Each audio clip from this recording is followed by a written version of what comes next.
Y finalmente hemos respondido afirmativamente a nuestro compromiso con los derechos humanos, con el derecho internacional, tanto en Gaza como en Ucrania.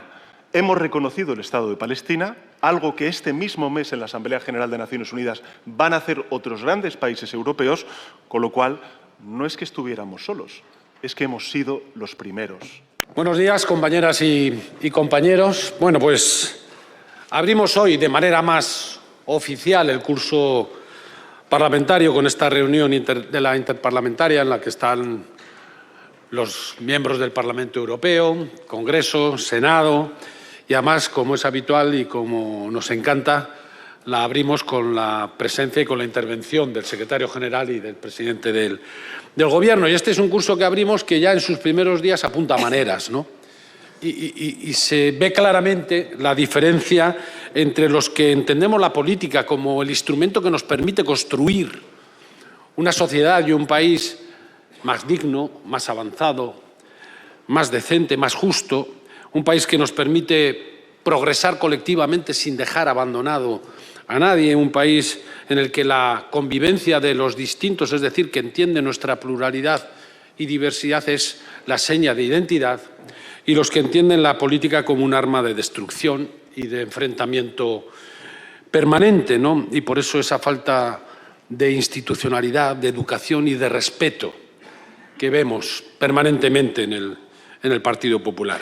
Y esto no es el latiguillo, esta cosa que decimos en los mítines para calentar a la gente, no, esta es la realidad. Y los ejemplos están ahí, de estos primeros días.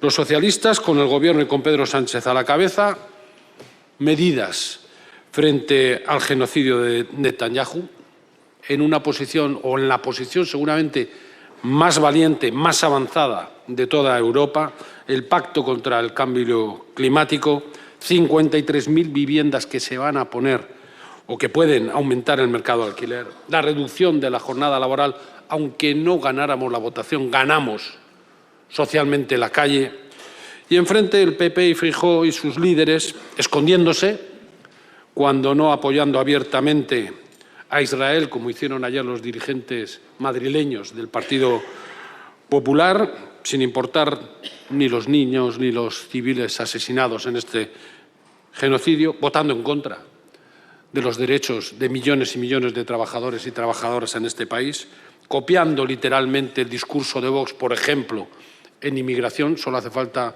oírles que hay que hundir el Open Arms, y sacando a relucir la edición completa, corregida y aumentada de su enciclopedia de insultos, ¿no?, incluidas las fosas y las frutas, para vergüenza de la educación y del respeto de nuestro país. Así ha empezado el curso y, desgraciadamente, y seguramente así va a seguir, ¿no?, pero el Partido Popular y especialmente Feijóo, con su estrategia tan extrema, solo ha conseguido dos cosas. Una, que crezca Vox mientras ellos caen. ¿Cómo será la cosa que hasta mi chavilla hoy dice que están estancados? ¿Cómo será? Y la otra cosa que han conseguido es que en la mayoría silenciosa se genere toda una ola que en buena parte puede ser hasta por reacción ante la barbaridad de esta estrategia del PP, de solidaridad, de cercanía y de apoyo a los socialistas y especialmente a Pedro Sánchez, que seguro que todos lo notamos ya en la calle y que lo vamos a notar también en las urnas, primero en Castilla y León, después en Andalucía y después en toda España. Así que, presidente, aquí tienes al mejor grupo del mundo, como siempre digo, dispuesto a seguir construyendo un país más digno, a seguir peleando por lo que es justo, a seguir dignificando la política y a seguirte hasta la victoria.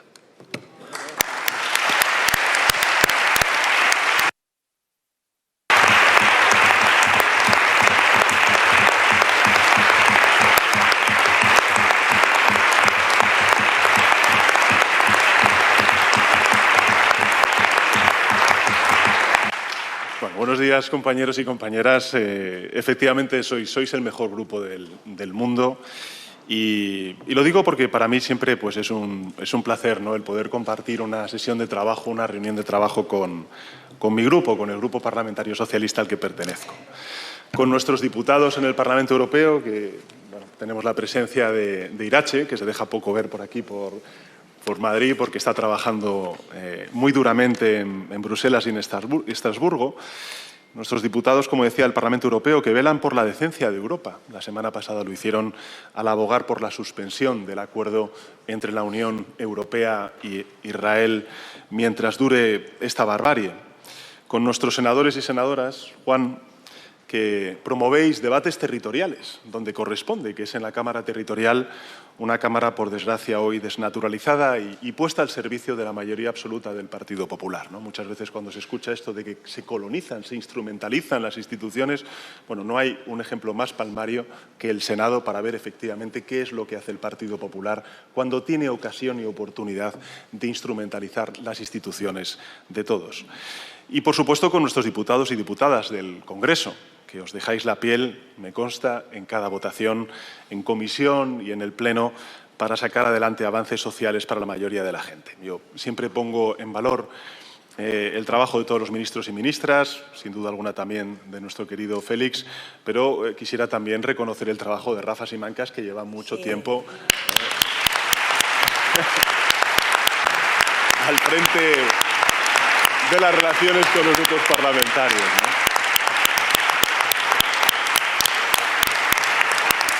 Por eso, gracias, Rafa, y gracias también a Juan, a Iratxe, a Pachi, por todo el trabajo que estáis haciendo. Gracias porque, una vez superado, ¿no?, este ecuador de la legislatura, vemos que todo ese esfuerzo de diálogo, de negociación y de acuerdo, pues entre el Gobierno y las Cortes Generales y dentro del Parlamento, entre los distintos grupos parlamentarios, ha merecido la pena, merece mucho la pena, sobre todo si nos comparamos con lo que está sucediendo en algunas autonomías y también lo que está sucediendo en el mundo. Fijaos, por mencionar algunos de los hitos, en estos 2 años de legislatura hemos aprobado nada más y nada menos que una reforma de la Constitución, del artículo 49, la primera reforma social de nuestra Constitución, que trae dignidad y reconocimiento a las personas con discapacidad.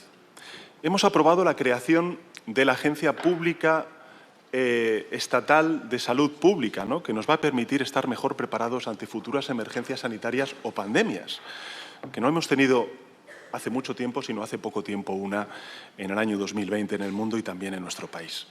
Hemos actualizado el Pacto de Estado contra la Violencia de Género, hemos aprobado la Ley de Paridad, también la Ley, Cristina, de bomberos forestales y agentes medioambientales. Un aplauso para aquellos que durante estos meses han trabajado muy duro, jugándose la vida por defender a la ciudadanía de los incendios.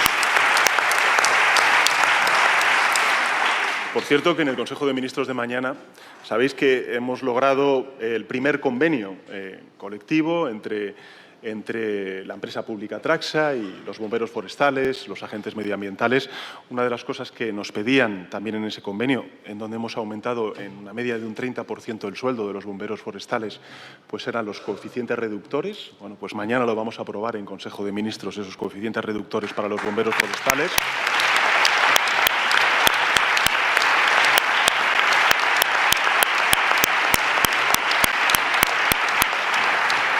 Hemos ampliado los permisos paternales, mejorado las prestaciones por desempleo.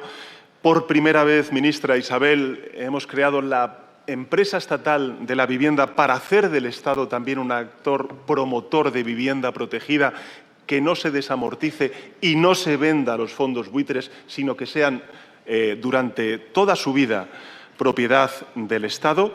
Y, finalmente, hemos respondido afirmativamente a nuestro compromiso con los derechos humanos, con el derecho internacional, tanto en Gaza como en Ucrania. Hemos reconocido el Estado de Palestina, algo que este mismo mes en la Asamblea General de Naciones Unidas van a hacer otros grandes países europeos, con lo cual no es que estuviéramos solos, es que hemos sido los primeros. Esa es la gran diferencia.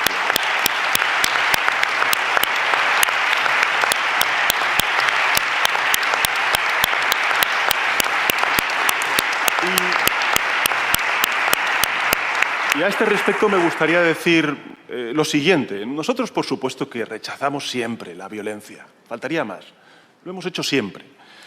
Sentimos, como dije ayer, una profunda admiración y respeto por nuestros deportistas, por los ciclistas de la Vuelta Ciclista a España. Por eso se puso ayer su seguridad por delante de cualquier otra cuestión.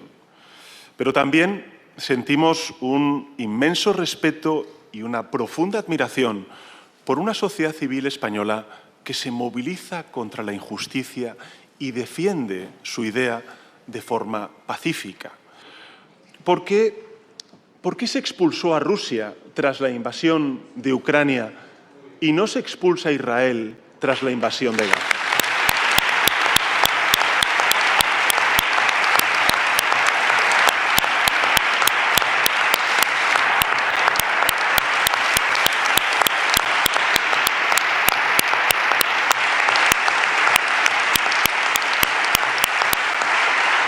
Nuestra posición es clara y rotunda y además creo que la comparte una inmensa mayoría de la ciudadanía. Da igual lo que voten izquierda, derecha, centro, da igual. Porque están en el sentido común, están en la defensa de los derechos humanos y el derecho internacional que está siendo menoscabado por Rusia y por Israel. Por tanto, nuestra posición es clara y rotunda. Hasta que no cese la barbarie, ni Rusia ni Israel deben estar en ninguna competición internacional más. En todo caso, volviendo a los hitos realizados durante estos 2 años de legislatura, todo ello lo hemos logrado además en un contexto económico de crecimiento, de creación muy robusta de empleo, con una economía que se abre, donde estamos de nuevo exportando, que atrae inversión extranjera, sobre todo en el ámbito de las energías renovables, que impulsa la reindustrialización de todo su territorio y también el conocimiento científico, que se sitúa a la vanguardia, como he dicho antes y en muchas otras ocasiones, de la revolución verde y que apuesta como ningún otro gobierno por su capital humano, que desarrolla su industria de la defensa. Lo hacemos, sí, también de la seguridad, pero sin menoscabar la apuesta por las políticas sociales y siguiendo en la estela que hemos iniciado hace 7 años de reformar nuestra Agencia de Cooperación al Desarrollo y de incrementar hasta el 0,7 la ayuda oficial al desarrollo. En definitiva, España está comprometida con el multilateralismo y lideramos la ejecución de los fondos europeos. Soy consciente de que me dejo muchísimas cosas sin decir de lo logrado en estos 2 años. Por ejemplo, en el ámbito de la digitalización, Óscar, de la justicia, de Félix, de la transformación energética, de la agricultura, de la alimentación o, por supuesto, el importante logro de normalizar la situación en Cataluña con Salvador Illa como presidente de la Generalitat de Cataluña. Pero lo que quiero decir es que cada uno de estos hitos mencionados ha costado mucho esfuerzo e interminables horas de negociación y vosotros habéis sido los protagonistas, las protagonistas. Pero toda esa dedicación ha merecido la pena porque hoy España es un país mejor que el que teníamos en 2023 y definitivamente mejor que el que recibimos en el año 2018. Cada uno de esos avances, ahora que algunos dicen que esta legislatura no merece la pena, cada uno de estos avances merece toda la legislatura, como lo justifican, por ejemplo, los avances que están por venir, como el Plan Estatal de Vivienda 2025-2028 que vamos a aprobar, con la apuesta, como ha dicho antes el portavoz Pachi, por el Pacto de Estado frente a la emergencia climática, la reforma de la justicia, el Estatuto del Becario, la defensa de la universidad pública, por mencionar algunos de los avances que impulsaremos a lo largo de esta legislatura. Y como justificaron también las legislaturas anteriores, pues avances como la reforma laboral, como las pensiones, como la ley del cambio climático, la ley de la muerte digna, de la solución ibérica, de los fondos europeos, de la recuperación de la universalidad de la sanidad pública, de la ley de igualdad, del Pacto de Estado contra la violencia de género. Todo esto lo señalo por 3 razones que me gustaría compartir con todos vosotros y vosotras y también con todos aquellos que estén siguiendo esta comparecencia. La primera de las razones por las cuales subrayo todo esto es porque hay una constante en nuestra acción de gobierno, que es el avance social, el ir siempre hacia adelante. Mirad, a la Ley de Igualdad Salarial que aprobamos durante la pasada legislatura le sucedió la Ley de Paridad que aprobamos esta legislatura. Al Pacto de Estado contra la Violencia de Género de la pasada legislatura le sucedieron la actualización ante nuevas violencias que están sufriendo las mujeres, o como vendrán también con las leyes contra la violencia vicaria y la abolición de la prostitución. A la reforma laboral le sucedió la reducción de la jornada laboral. A la declaración de emergencia climática que aprobamos en el año 2018 le siguió la primera ley de lucha contra el cambio climático en la pasada legislatura, el impulso a las energías renovables y ahora el Pacto de Estado frente a la emergencia climática que estamos defendiendo. Algunas de estas medidas saldrán, otras no serán aún, y subrayo, aún aprobadas, pero no os quepa duda, van a salir adelante en el futuro. Y os lo digo porque frente a todas las zancadillas que nos traten de poner, antes o después, este grupo, el Grupo Parlamentario Socialista, hará realidad muchas de estas demandas que, como decía antes el portavoz, están en la calle y se sustanciarán y materializarán también en las Cortes Generales. Por tanto, primero de los argumentos, hay una constante en toda la acción del Gobierno, en la primera legislatura, en el segundo mandato y en esta tercera legislatura que tengo el honor de ser presidente del Gobierno, que es el avance en todos y cada uno de los objetivos que nos hemos marcado y que forman parte del ADN de nuestra organización. Más que mirar hacia el mundo, es que nuestra acción es hoy más necesaria que nunca. Lo es. La única verdad que hay detrás de todo este griterío, de todo este ruido que en muchas ocasiones percibimos en la conversación publicada, es el colapso político de la derecha tradicional en nuestro país. De hecho, y seguro que Iratxe podría, complementarlo, en buena medida esto está sucediendo ya en muchas partes de Europa, ¿no?, donde la derecha se está sometiendo a los postulados de la ultraderecha. Copian el estilo faltón de la ultraderecha, hacen suyas sus propuestas más involucionistas y, por tanto, la derecha se ha convertido en la marca blanca de la ultraderecha.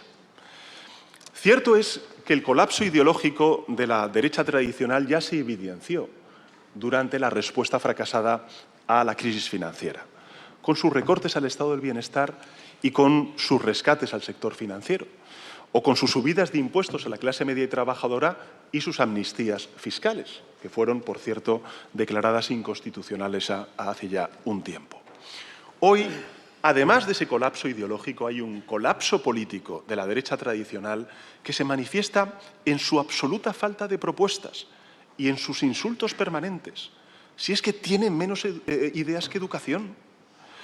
Pero los insultos, y esto es lo que sucede en la realidad, ni recortan las listas de espera de la sanidad pública, ni resuelven los problemas que tienen los jóvenes a la hora de acceder o no a una vivienda.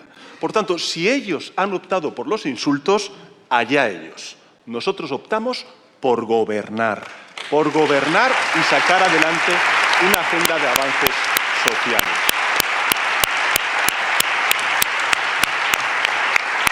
Por tanto, primero de los argumentos, esa constante en nuestra acción política. En segundo lugar, el colapso político de una derecha tradicional que ha decidido mimetizarse con la ultraderecha, en el fondo y en la forma.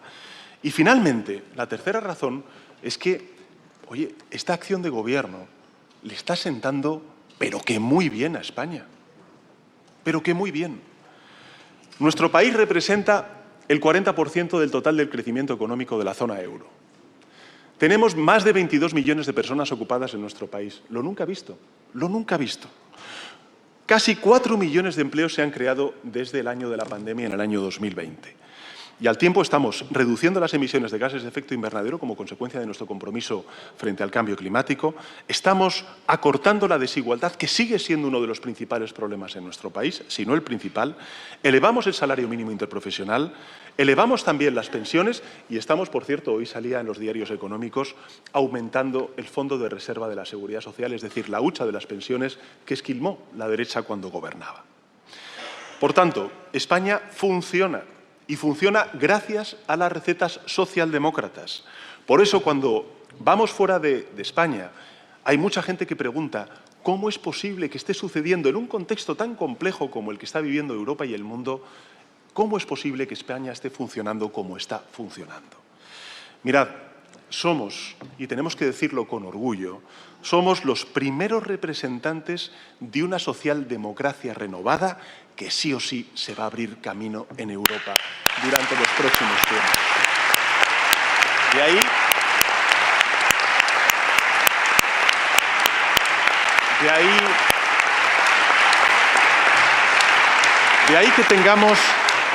que tengamos la obligación de gobernar con eficacia, de no perder nunca la ambición y caer en la autocomplacencia. Debemos mantener el buen rumbo de estos años, que a España le están sentando, pero que muy bien, y acelerar además el ritmo para convertir a España en un referente de prosperidad y de bienestar. Un referente pues, que sirva de brújula a los demás, como nos sirvieron a nosotros en el pasado la socialdemocracia escandinava o también la socialdemocracia alemana, cuando iniciábamos nuestro tránsito hacia la democracia y empezamos en los primeros años de democracia y de pertenencia a la Unión Europea. Ahora, por tanto, nos toca a nosotros inspirar a otros, ser la luz en un tiempo oscuro. Eso es lo que le corresponde a la socialdemocracia española. Por eso, me gustaría compartir con todos vosotros y vosotras 5 prioridades muy coherentes con lo que venimos haciendo durante estos últimos 7 años, pero 5 prioridades para el curso político que empezamos en el Parlamento. La primera de las prioridades es crecer, crecer y crecer. Eso es lo que tenemos que hacer, porque gracias al crecimiento creamos empleo, tenemos ingresos públicos y podemos redistribuirlo en forma de un fortalecimiento de nuestro estado del bienestar. Sabéis, además, que las reformas que hemos llevado a cabo en estos últimos 7 años están dando unos frutos probablemente superiores a las previsiones que nosotros inicialmente teníamos. Que España es, a día de hoy, la gran economía de la Unión Europea que más crece, la que más empleo crea y la cuarta que más reduce su deuda pública. Solo en lo que va de año, nuestro país ha creado 77.000 nuevas empresas. Ha aumentado sus exportaciones por valor de 2.000 millones de euros. La economía española ha sido la que más ha crecido en 2023, en 2024 y ya os anuncio que lo va a hacer también en 2025. Tal es el dinamismo de la economía española que se han superado todas las previsiones realizadas y por eso pues quiero anunciar también a los españoles y españolas una extraordinaria noticia, ¿no? Y es que mañana en el Consejo de Ministros, en la revisión del cuadro macroeconómico, vamos a elevar las previsiones de crecimiento económico para el año 2025. Así que todo un éxito de país.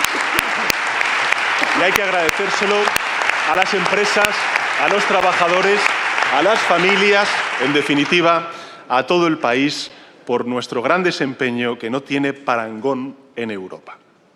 En todo caso, somos muy conscientes de que lo más relevante es que este dinamismo económico se traslade a una mejora de la calidad de vida de nuestros conciudadanos, sobre todo de aquellos que más necesitan del apoyo de lo público, de la clase media, de la clase trabajadora.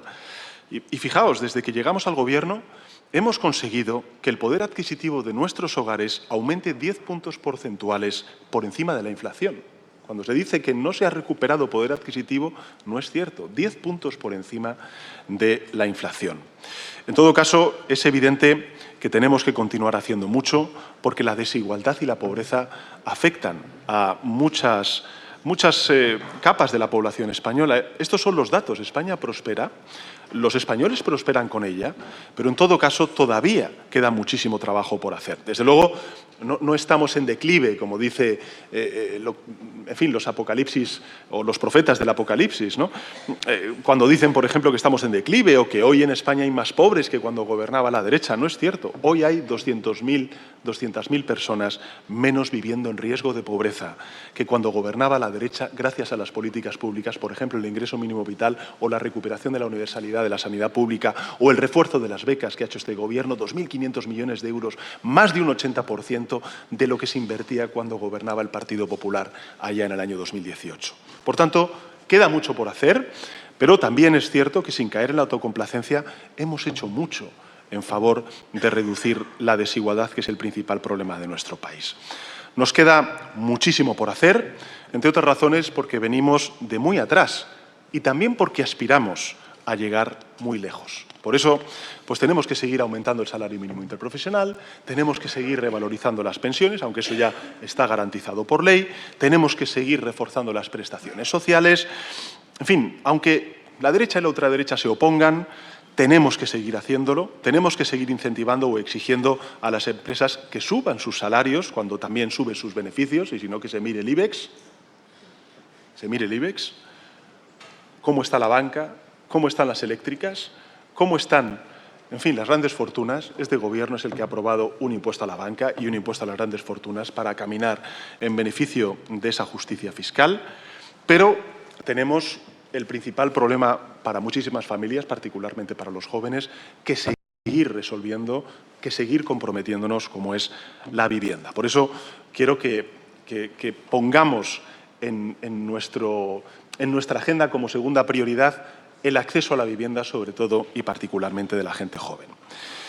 Es verdad que lo estamos viendo en la práctica totalidad de los países de nuestro entorno. Ayer o antes de ayer leía un artículo del alcalde de Barcelona que, junto con otros muchos alcaldes, el de Roma, la alcaldesa de París, está impulsando a nivel europeo un mayor compromiso por parte del Gobierno europeo, que es la Comisión Europea, en las políticas de vivienda, y ahí va a estar también el grupo de los socialistas europeos, junto con el Gobierno de España y la mayoría parlamentaria que nosotros representamos.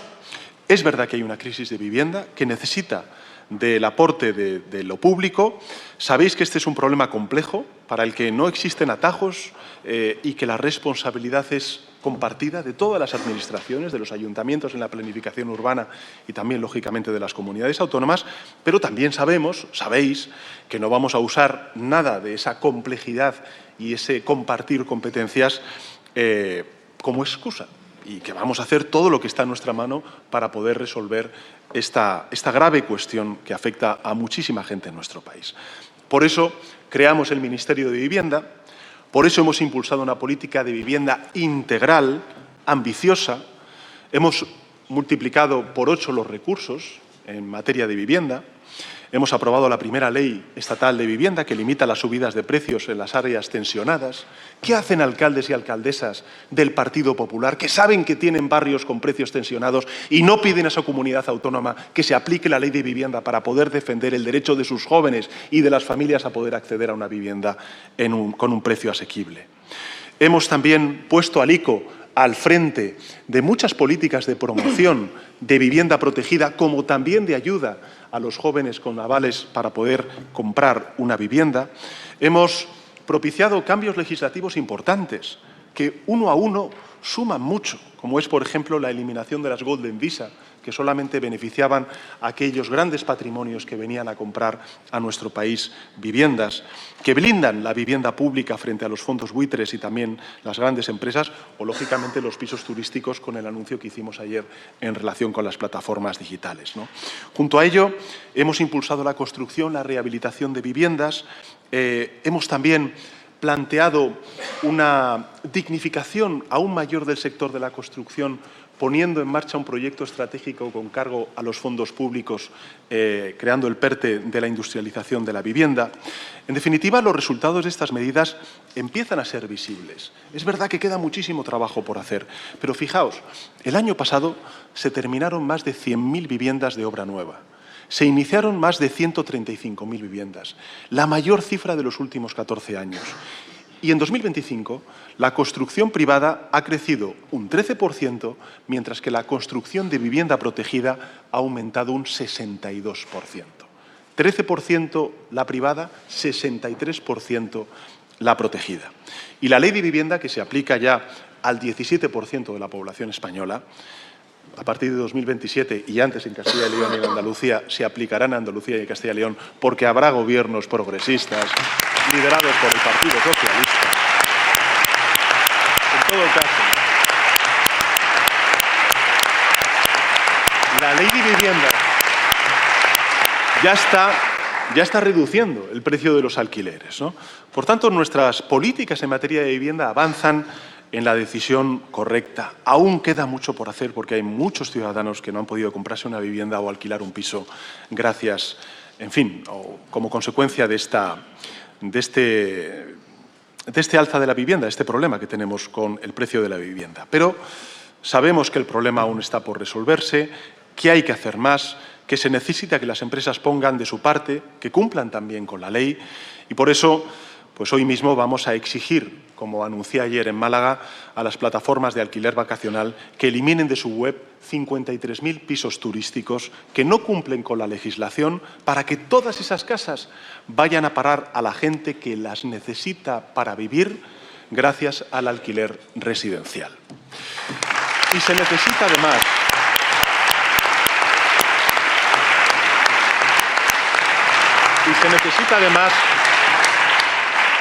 además que las administraciones públicas echen el resto, no solamente el Gobierno de España, no solamente algunos ayuntamientos o algunas comunidades autónomas, todas las comunidades autónomas y todos los ayuntamientos, ¿no?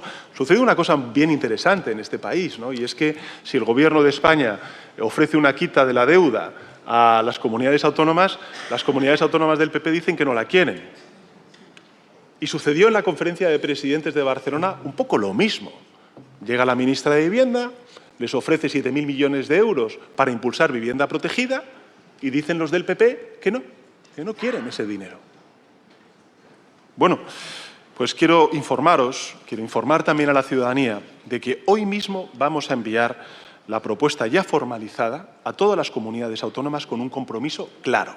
El Gobierno de España triplicará el dinero que transfiere para hacer política de vivienda a todos aquellos gobiernos autonómicos que se comprometan a hacer lo mismo. Lo mismo.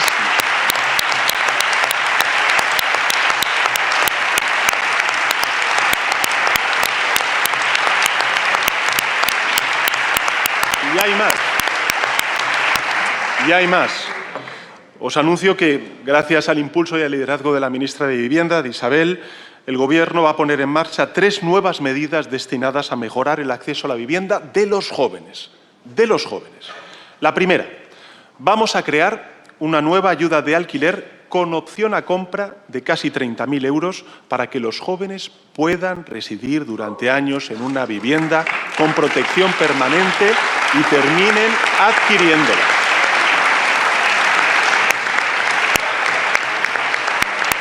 Ayuda de alquiler con opción a compra para los jóvenes de casi 30.000 euros.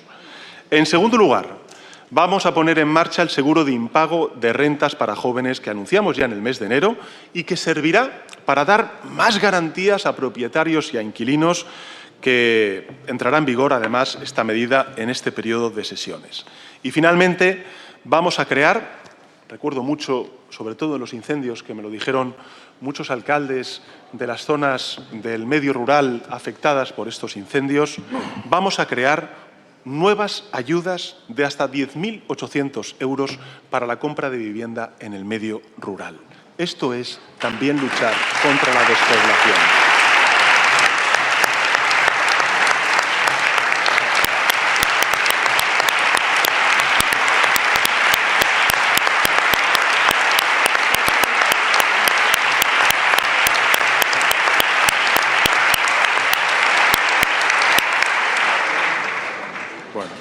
Gracias a la ministra, a Isabel, y gracias también a la vice, que es la que también al final hace posible que todo cuadre.